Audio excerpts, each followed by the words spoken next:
You're listening to Overhead Story Channel. Enjoy. Started the way a lot of things do, quiet, ordinary, and almost too easy to overlook.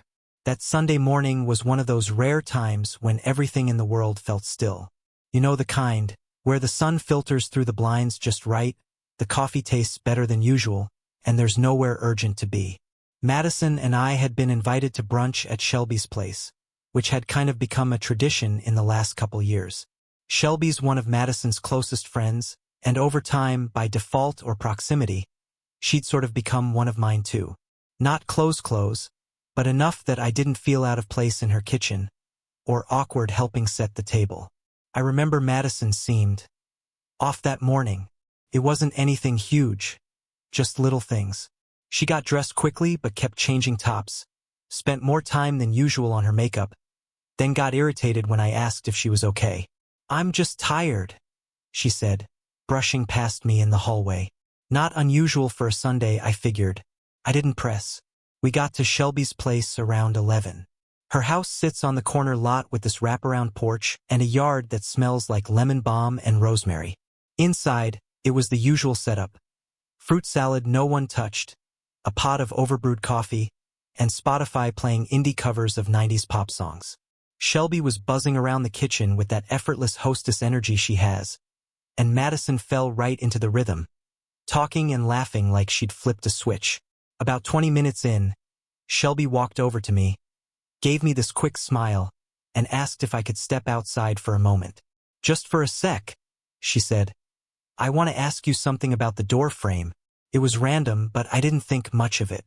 Shelby's always had a DIY project going on, and I figured maybe she needed a guy's opinion, whatever that even meant. I nodded, grabbed my coffee, and headed out to the porch. I stood there alone, leaning on the railing, listening to birds and distant traffic. 1 minute passed. 2. I waited, staring at the yard, kind of zoning out. The longer I stood there, the weirder it felt. Why ask me out here and then disappear? Then the door creaked open behind me. But it wasn't Shelby.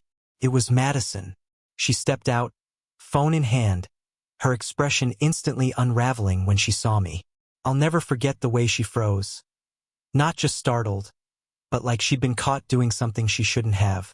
Her mouth opened slightly, like she was about to speak, but nothing came out.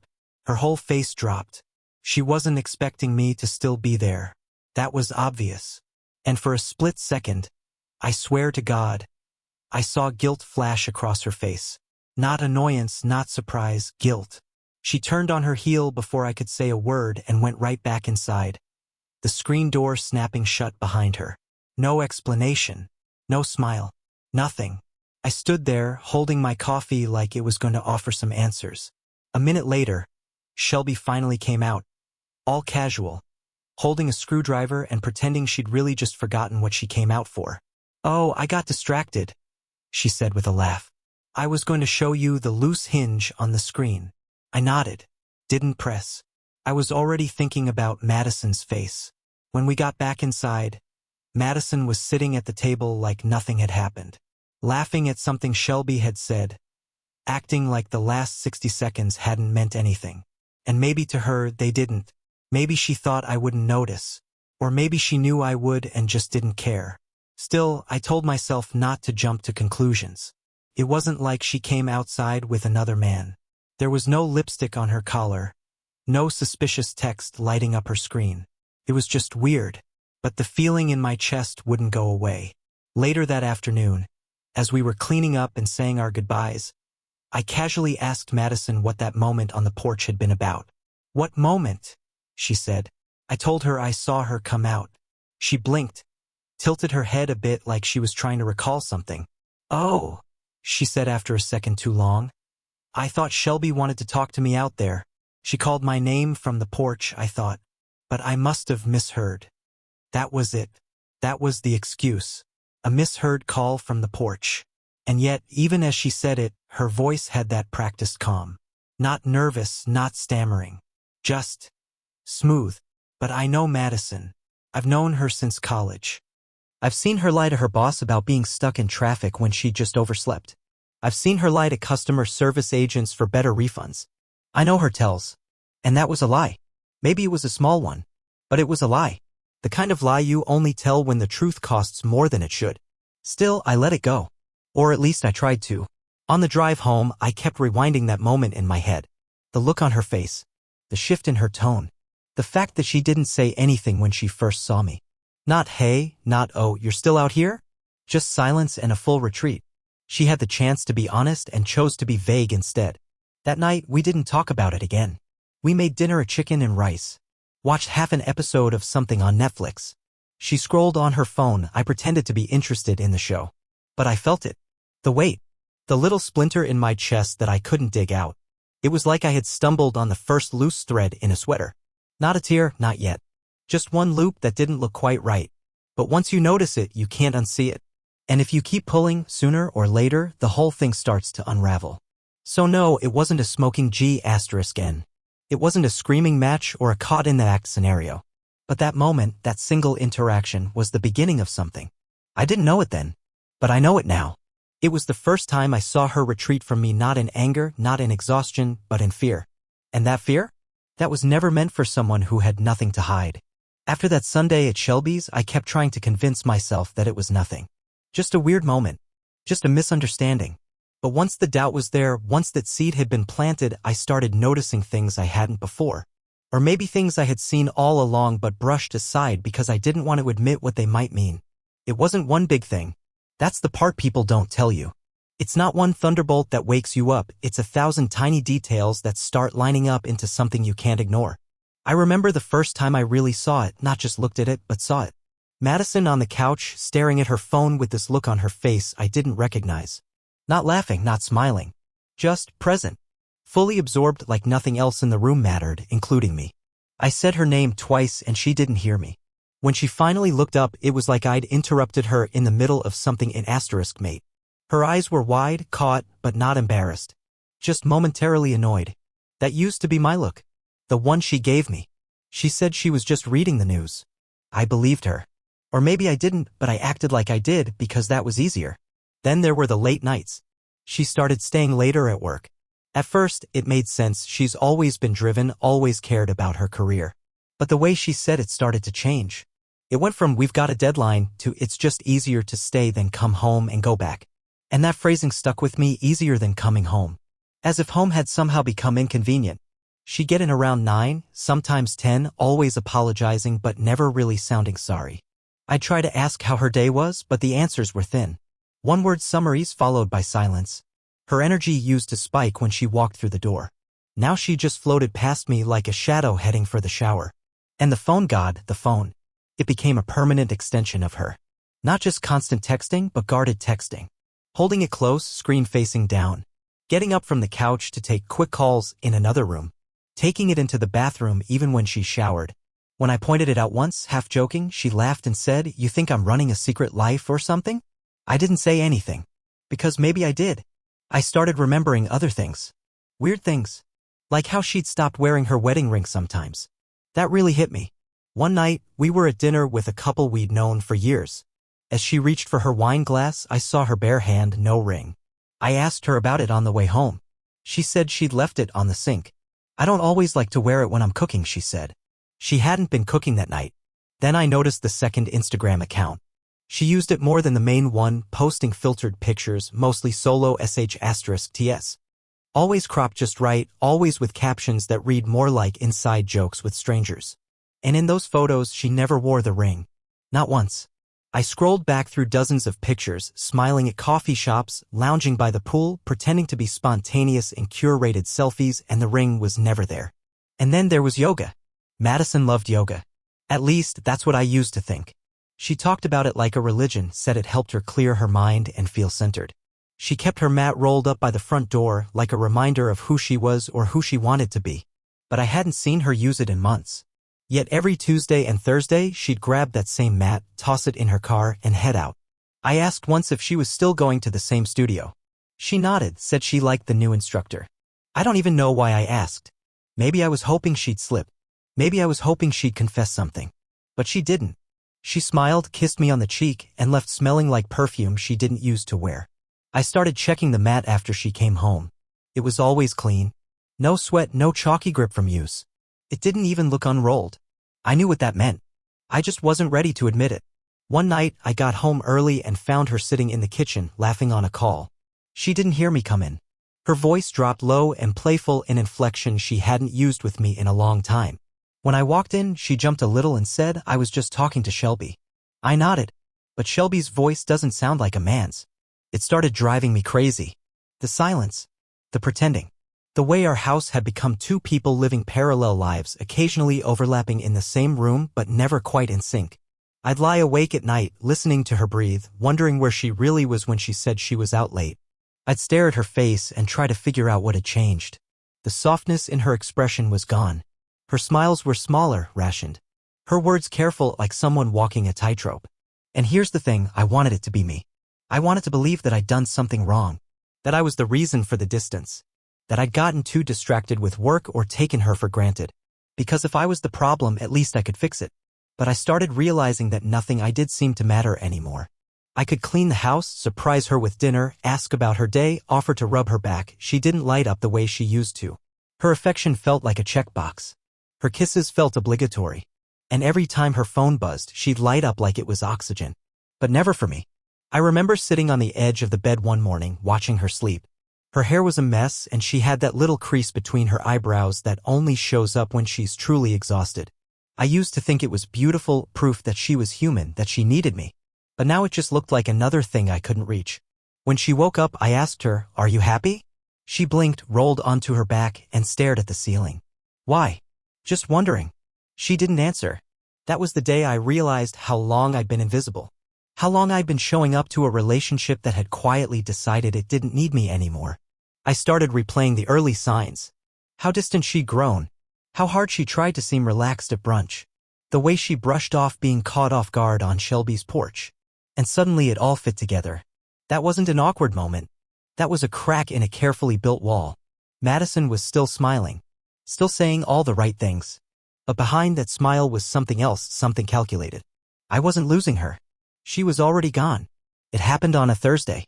I remember that because I'd left work early after a morning full of back-to-back meetings. I'd gotten halfway home before realizing I'd left my wallet on my desk. But halfway back, traffic was already thick and I figured I could survive the night without it.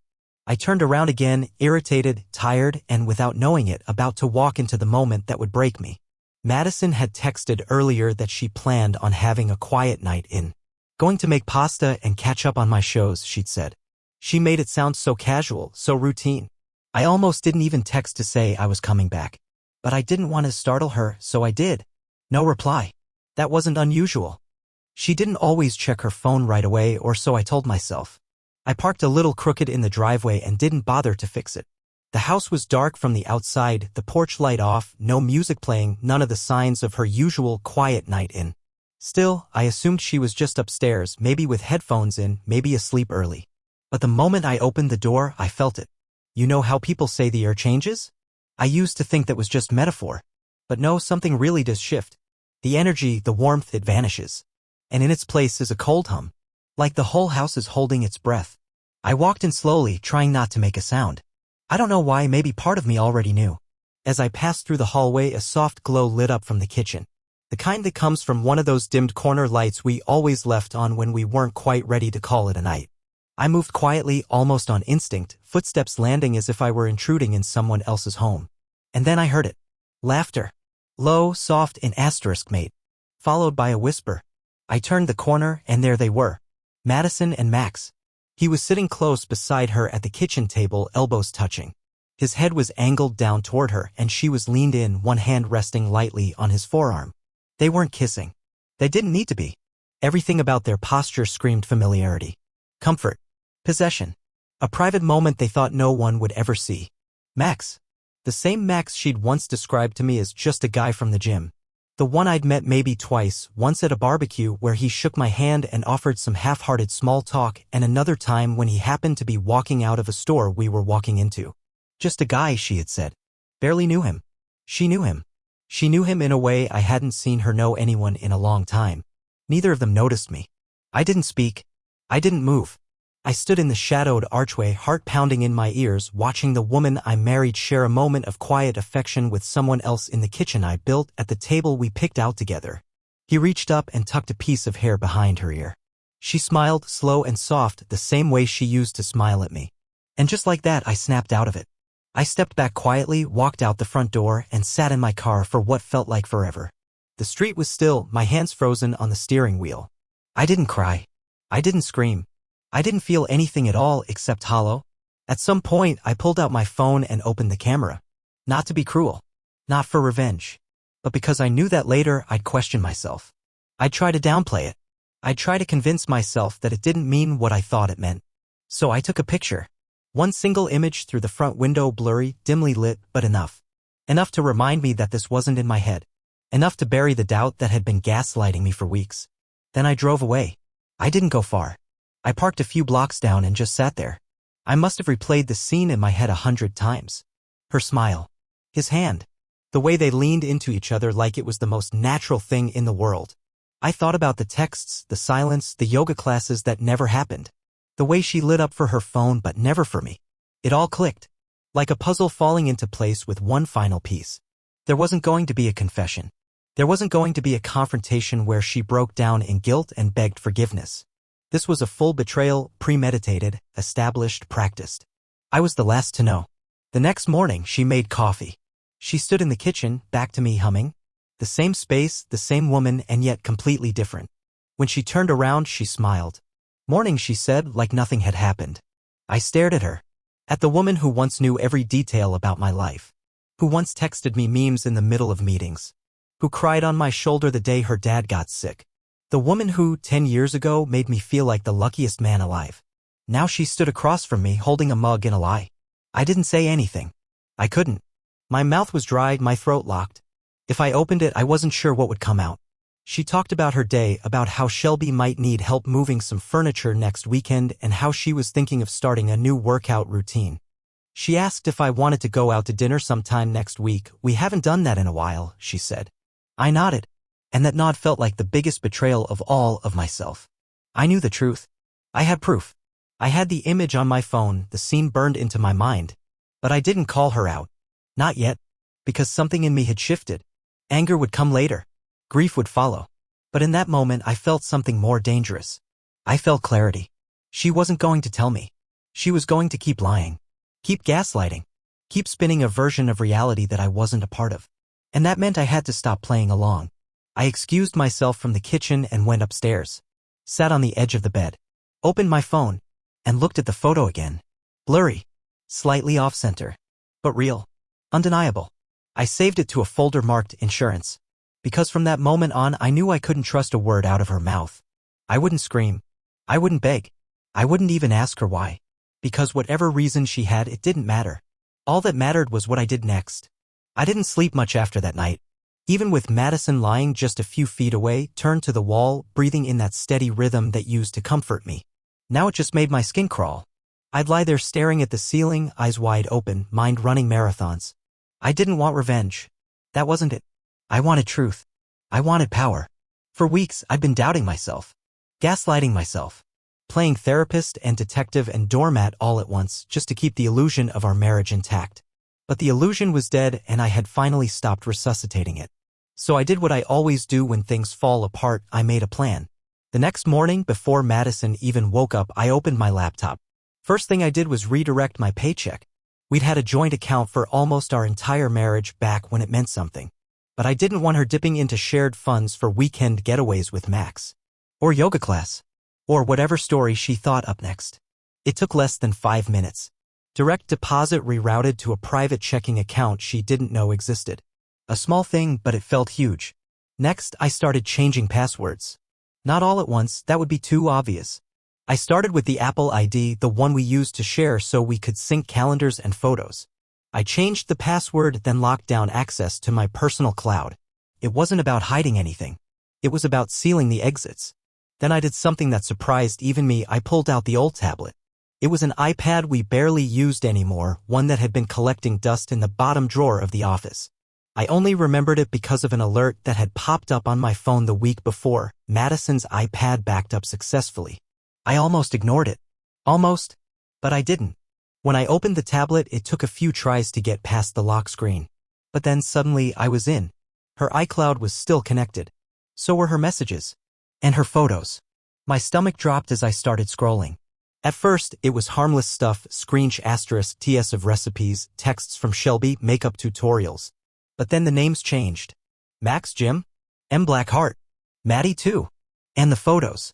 I wasn't looking for anything graphic, I didn't want to see that. But I saw enough. Mirror selfies from hotel rooms that weren't ours. Late-night Snapchats with captions like, "Finally free tonight." Videos where she was laughing at jokes that I wasn't in on. Then came the calendar events. Meeting downtown, 1:30 p.m. Max lunch, private, labeled that way like a joke. Private. She had even color-coded it. There were too many to ignore. The yoga classes? Fake. The emergency work calls? Just cover for hotel drop-offs. I dug into her Uber history using the tablet, thank God it was still logged in. Weekday rides to hotels across town. Return trips from apartment buildings I didn't recognize. I took **TS of everything. The ride history. The messages. The locations. I stored them all on a flash drive. Labeled it work documents in case she ever stumbled across it. Paranoia? Maybe. But I wasn't going to let her rewrite this narrative when the truth finally came out. Because it would come out. On my terms. I started checking our security system next. We had a doorbell cam, one of those smart ones that logs motion, timestamps everything. I hadn't reviewed the footage in months. But once I did, the pattern jumped out. Wednesdays. Mid-afternoon. She always said she worked from the office on Wednesdays. But every week, the camera caught her arriving home around 2:15 p.m., holding takeout or looking like she'd just come from a salon. A few times, Max showed up 20 minutes later. I watched those clips in silence. The way she looked down before unlocking the door. The way she peeked over her shoulder. The way he stood too close when they entered together, never touching but always timed. Always careful. It was quiet. But it was all there. On Thursday, I took a personal day. Madison left around 8:30 a.m., claiming she had a full day at work followed by drinks with coworkers. "Don't wait up," she said with a wink. I smiled and nodded. Then I waited 10 minutes before I logged into our shared laptop in the home office. She hadn't signed out of her email. Part of me expected it to be locked down, but no. It was all right there. Dozens of threads between her and Max.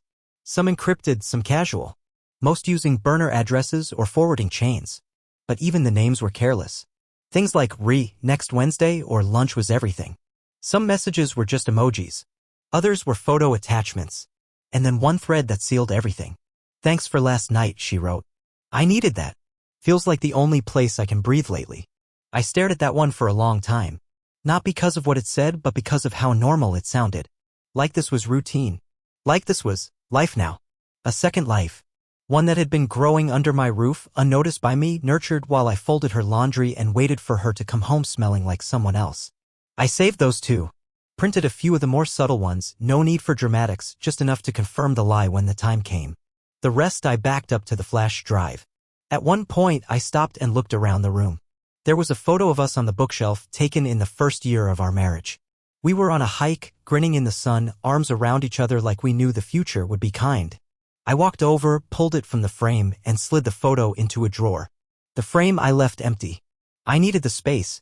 By Friday, I'd moved half of my money into a high-yield savings account in my name only. I'd also met with a lawyer someone a coworker had recommended. We sat in a sterile office downtown and I laid it all out. No emotion. Just facts. Receipts. Dates. He listened, barely blinking. "You've done most of the hard work already," he said. "All I need is a signed retainer and a date." I nodded. "I'm not ready for the explosion," I said. "Not yet." He smiled. "When you are, you'll be prepared." And I was. That weekend, I barely spoke to Madison. We moved around each other like ghosts. She scrolled her phone on the couch while I read in the kitchen. She ordered takeout and didn't ask if I wanted anything. She watched a movie on her laptop with headphones in. I didn't ask what she was watching. On Sunday, she mentioned needing space next weekend for a girls' trip. I said, of course. Because by then, I wasn't trying to stop her anymore. I was letting her dig the hole deeper. I was giving her enough room to prove everything I already knew. And in the quiet, I made peace with the plan. I didn't expect the call from Shelby. It was 3 days after Madison told me about her so-called girls' trip, a vague weekend away with no firm destination, no itinerary, just a packed duffel and another lie waiting to be swallowed. By that point, I'd stopped challenging her stories. The more space I gave her to weave her fiction, the more she revealed without realizing it. But Shelby? That came out of nowhere. She texted me first. Hey, got a minute? I need to talk. Alone. Just reading that made my stomach tighten. I hadn't talked to Shelby much since brunch. We were friendly, sure, but not the kind of friends who text each other just to check in. Her reaching out now, especially with that tone, something was up. I responded with a simple call me. She did. Hey, she said, her voice already strained like she'd been rehearsing this moment and wasn't sure how to begin. I know this is a little random, but I need to clear something off my chest. I was silent for a second. Okay. It's about Madison. Of course it was. I've been sitting on this for a while, she said. And after what happened at brunch, I haven't been able to let it go. She paused like she was waiting for me to fill in the blanks. But I didn't. I just listened. I need to be honest, she continued, the words picking up speed now. That day at my place, I didn't ask you to step outside because I needed help with the porch. That much I already knew. I asked you to go out there so you'd see her. Madison. She told me earlier that morning she needed to meet someone real quick, just for 5 minutes. She said she'd step out around 11:30 and come back like nothing happened. I asked her who it was. She said it was just a friend. She wouldn't say more. I closed my eyes, already bracing for what came next. But something felt off, Shelby said. And when she walked out, I had a gut feeling. So I asked you to step outside. I knew there was a chance you'd still be there when she came out. I didn't want to set her up, but I guess I kind of did. She exhaled like the weight of what she was saying was finally hitting her. She looked panicked when she saw you, I said quietly. I know, Shelby replied. And afterward, she tried to play it off. Said she just needed air, that she misheard me calling her or something. But Ethan, I've known Madison for years. And lately, she's been different. Distracted. Conflicted. I kept thinking she'd come clean, but she never did. I felt a strange mixture of vindication and nausea. You knew about Max? I asked. I didn't know, no. But I suspected, she said. She mentioned him more than once. First just in passing, Max from the gym, or ran into Max again. Then she started talking about him like he was this constant presence. At first, I thought maybe she was just venting, maybe flirting a little. But then she said something a couple weeks ago. What?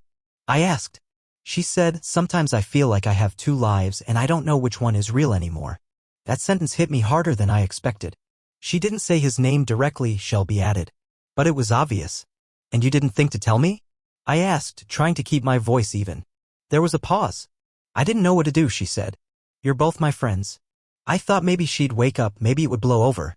I thought if I confronted her too hard, she'd shut down or stop trusting me. I could hear the guilt in her voice. It wasn't fake. She wasn't calling to cover herself, she was unraveling too, just in a different way. But then brunch happened, she continued. And seeing your face when she came out, the way she turned right around, it just confirmed everything. And after that, I couldn't stop thinking about it. You didn't deserve that. No, I said. I didn't. She went quiet again, like she didn't know what else to say. I'm not calling to get involved, she said after a moment. I just thought you should know the full truth. I'm not proud of staying silent, but I'm not going to pretend anymore. I appreciated that. More than I expected to. Thank you for telling me, I said. If you ever need anything, she added, proof, a statement, whatever, you have my support. And I believed her. When the call ended, I sat there for a long time, holding the phone in my lap, replaying everything she had said. The air felt thick in the room, like the truth had finally arrived and was taking up space. It was strange how much clarity a single conversation could bring. Madison wasn't just distracted. She wasn't just unhappy. She was building something else. Another version of herself, a second life constructed out of excuses, detours, half-truths. And I'd been standing on the sidelines the whole time, watching her disappear into it. But now I had backup. Shelby might have waited too long, but she came through when it counted. And now, for the first time, I had someone who saw what I saw. Someone who would stand beside me when everything came crashing down. Because it would. I was done waiting. I didn't tell Madison about the call. That night, she came home buzzing from her client drinks, cheeks flushed, eyes bright. She smelled like some new perfume, spicy and sweet, like she'd been dipped in someone else's world. I sat at the dining table with my laptop open, pretending to be busy with work. She kissed me on the cheek like nothing was wrong. I didn't kiss her back. You okay? She asked. Yeah, I said. Just tired. She shrugged and wandered into the kitchen. Hummed while unpacking leftovers. I watched her move around, completely unaware of the ground shifting beneath her. Later, after she went to bed, I pulled out the flash drive. I added the new details. Created a folder called Testimony, and dropped in a new document. Shelby's call, 10:42 a.m., Thursday. Then I opened a blank file and started writing a list. Separate bank account, white heavy check mark. Cloud backup locked, white heavy check mark. Ride history and camera footage, white heavy check mark. Lawyer consultation complete, white heavy check mark. Third-party confirmation, white heavy check mark. The last item sat alone. Final confrontation, TBD. But I knew the date was coming. And when it did, it wouldn't be in private.